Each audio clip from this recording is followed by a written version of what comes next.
It's a book about the 70s, and it's a book about me. It's partly an autobiography, but it's also a book about which attempts to put together all the music, the kind of trends in popular music and the personalities in popular and unpopular music from the 70s.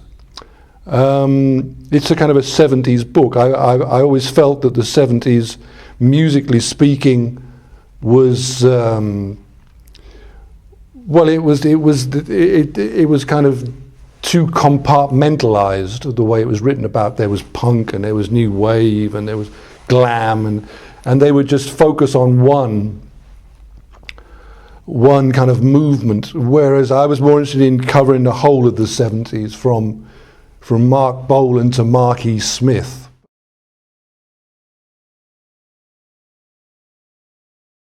Writing in general has become a lot easier for me to do. I was very young when I was writing about music in the 70s, and it was a bit of a struggle for me to write back then because I needed a deadline, and it's more pleasurable for me to write, and also, I mean, I'm able to look back on the times and with more objectively, as objectively as someone writing an autobiography can do anyway, and it's a lot. It was kind of pleasurable, almost pleasurable as work can be.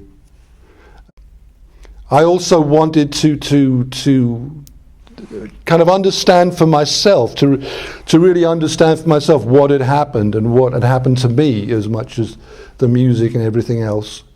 So it was a voyage of discovery. Trying to make sense of that time. The trouble with the 70s, for me, from my viewpoint, from what I saw and what I experienced, was that it was a very spiritually kind of bankrupt time. In the 60s, there'd been this period of superficial spirituality, a kind of utopianism, meditation, etc. But that completely out of style in the early 70s. And in its place had become a very kind of vanity-driven, every person for themselves mindset, which was very cold to be around. There's a lot of ego and a lot of vanity and a lot of narcissism and a lot of ugly arrogance. A lot of arrogance was kind of driving the mood of the times, and so it was lively, and there's certainly a lot of interesting, extreme things happening, but there was a lack of warmth. There was just a lack of and a total absence of joy. Looking at their lives and thinking, you know, it was kind of every man for himself music, and it was an unhealthy time, generally. I think whether it was David Bowie or the Sex Pistols, there was a kind of unhealthy side to what they were doing. With Bowie, there was way too much vanity and superstar. I mean, Bowie's whole thing was the superstars and the slaves. Before David Bowie invented Ziggy Stardust in 1972, you know, rock music had been dallied with the idea of the musician and the audience being on equal footing. But the fact is that they're not and never have been.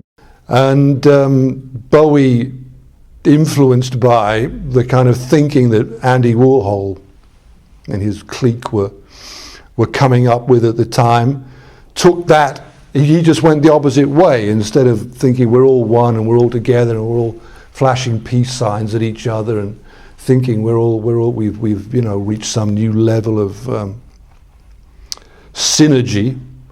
It's like, no, it's not. I'm the superstar, you're the slaves. You pay to see me because I'm better than you. And so that in itself is a bit unhealthy. But I mean, that's the kind of dynamic that Elvis Presley, rock is kind of built on. But the 70s took the other thing to an extreme. Whether it was the Sex Pistols or as I say, or Bowie or the Stooges or what have you. I mean, it was there was an unhealthy side to it all.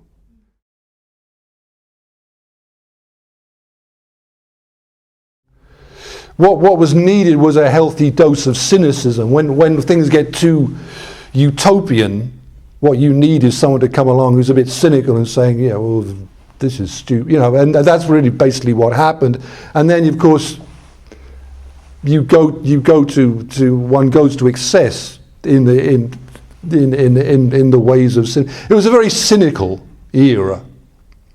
It was like, okay, well, this love thing doesn't work. This, love thy brother, share and share alike. That whole ethos doesn't work. People are basically alone within themselves, and they're out for their own skin and their own survival.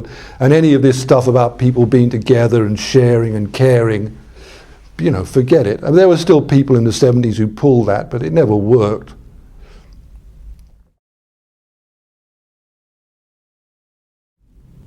I can't think of one that really sums it up offhand. There's just a number. It was a general feeling. It was a general sense of this is the way it's going to be, and it's about glamour, and it's about.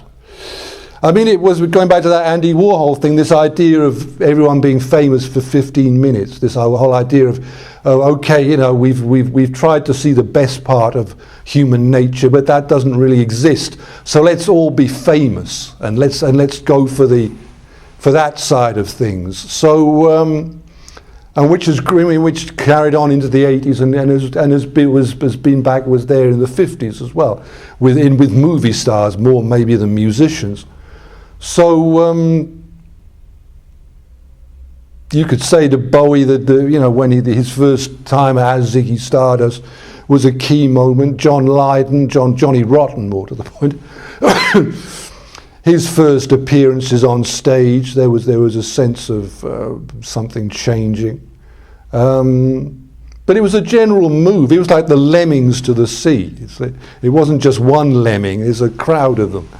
So it was that. It was more of that, really.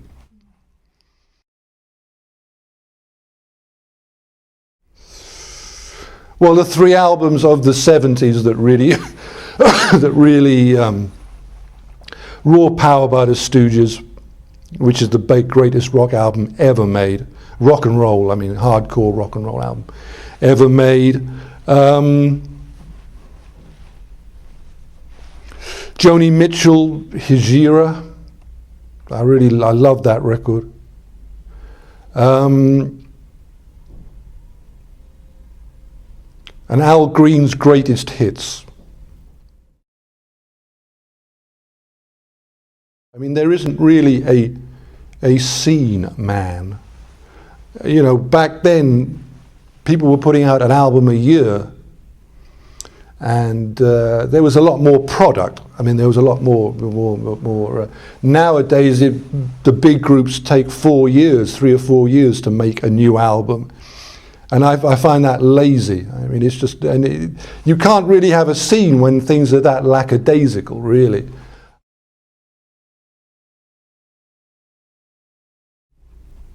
I'm getting old. But you shouldn't fight it. You shouldn't try and be trendy. A lot of people in my business, it's like, oh, I'm getting old, so what I'll do is I'll get a new hairstyle, and I'll wear a really tight suit, and I'll make these kind of gestures. But young people and the people of that person's generation aren't fooled by it. It's there's a kind of desperation about it. Don't let yourself be seen as becoming desperate. I guess that's what I'm saying in a nutshell.